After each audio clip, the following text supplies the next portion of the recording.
Bueno amigos, nos encontramos en la casa de nuestra cronista Margarita Marrero, una casa que tiene ya 130 años. 130 lo cumplió el 20 de julio. 20 de julio, Ahorita, mira, recién. ahora, exacto. Bueno, como seguimos en este tema, la hemos visitado constantemente, señora Margarita, para conocer un poco sobre la historia de muchos aspectos de la iglesia, pero en el día de hoy quisimos tratar un tema muy especial en el marco de las actividades en honor a Monseñor Montes de Oca.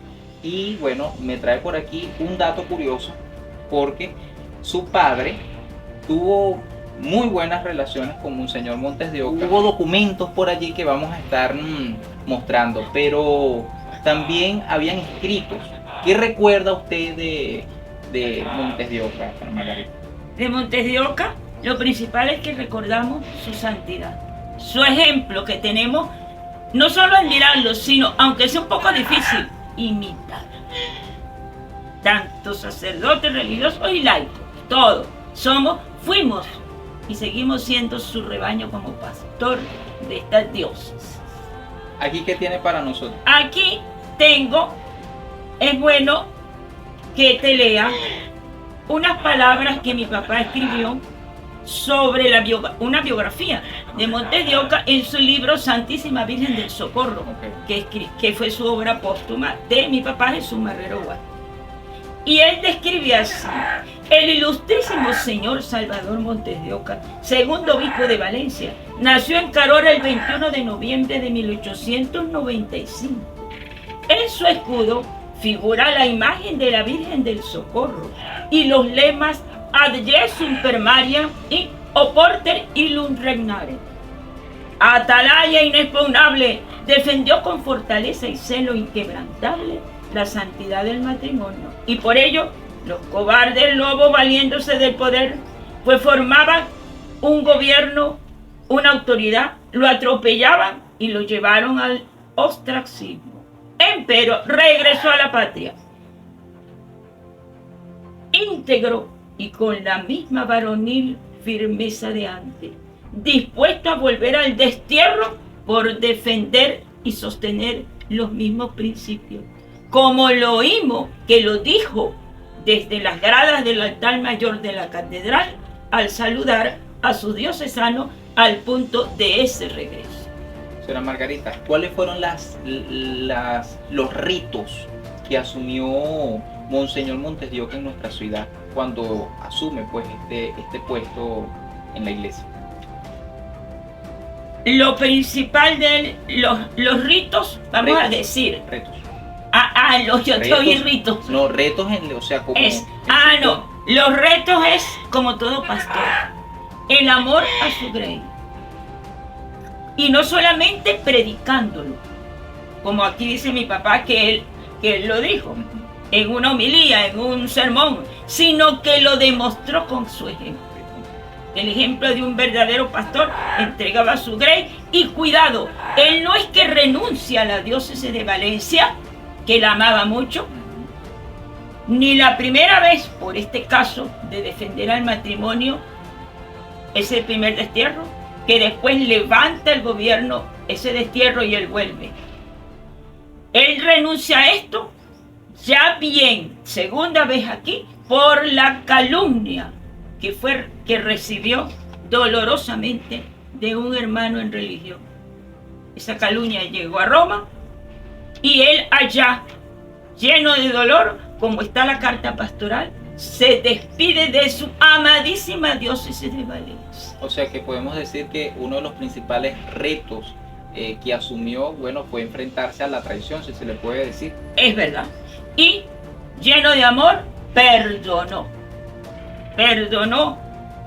a esa persona, y aparte de eso, fue tanto su entrega a Dios que el primero va a los sacramentinos, que es de donde le escribe esa carta a mi papá, que le ilustramos ahora en tu programa, donde en esa carta está en los sacramentinos adorando al Santísimo. Su amor a la Eucaristía era muy grande y le parece poco, y entonces se va a la Cartuja, que es todavía más estricta, allí mismo en Lucca, en Italia, con un detalle hermosísimo, ¿Tú sabes quién es Fray Marcelo y el padre Bernardo?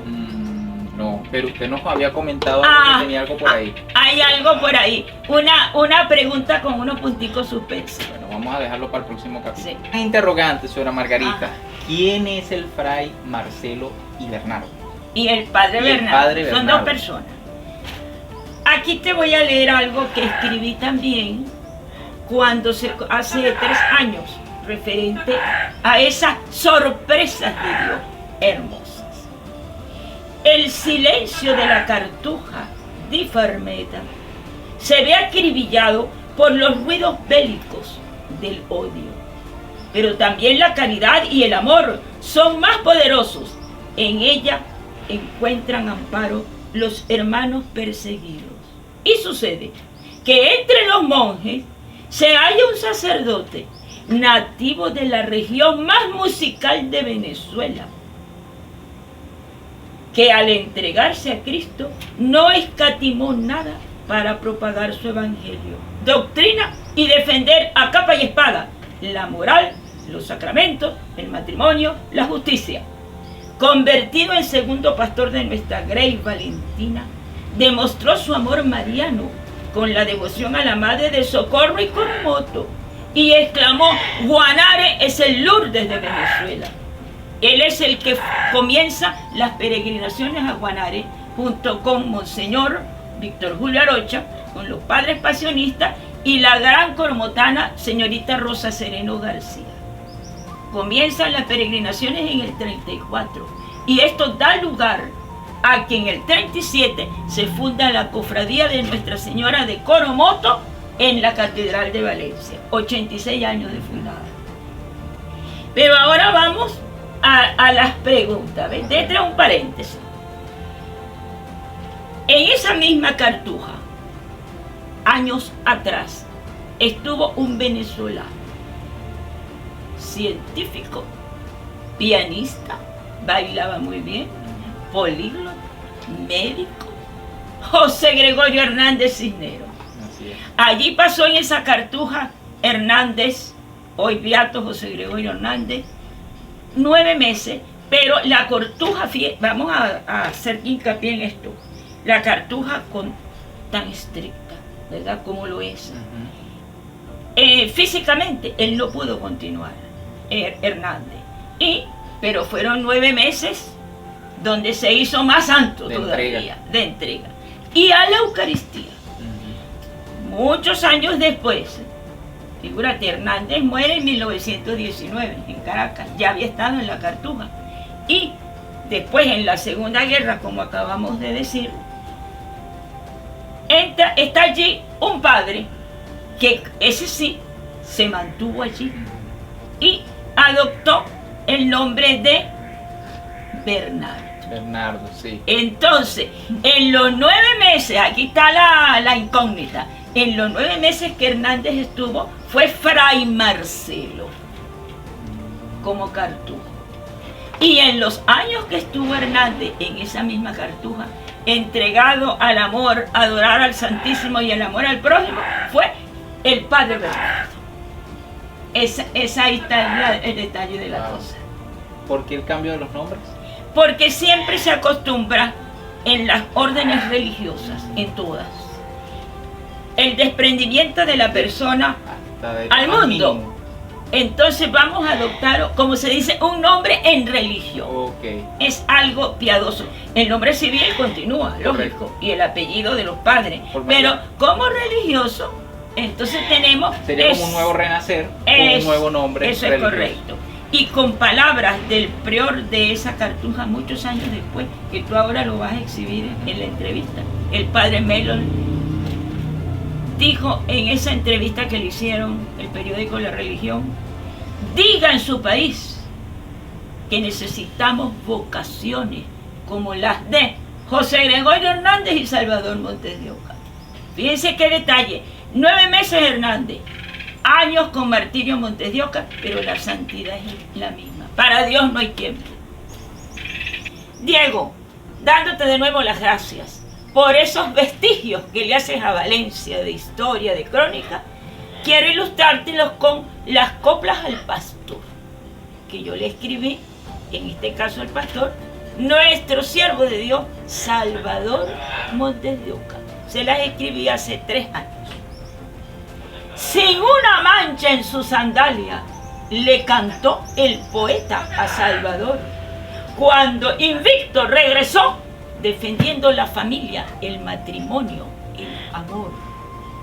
De la tierra de los Guaros, donde María es pastora, vino este pastor a Valencia, donde María es socorro y corredentora.